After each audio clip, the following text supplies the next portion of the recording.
చాలు వదినా. తినండి.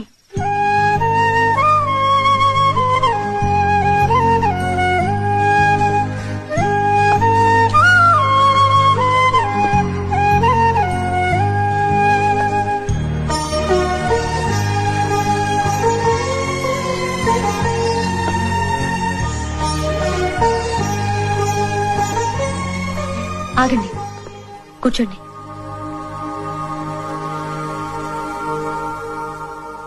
బీరా, ఇప్పుడు టైం ఎంత? 1 గంట దాటింది వదినా. ఈ టైం దాకా మీరెక్కడెక్కడో తిరిగొస్తే ఇంట్లో ఉండే వాళ్ళకి ఎంత ఇబ్బందిగా ఉంటుందో ఆలోచించారా? అసలు మిమ్మల్ని కాదు, రోజు మీరింత లేట్ గా వస్తున్నా తలుపు తీస్తుంది చూడు, అత్తే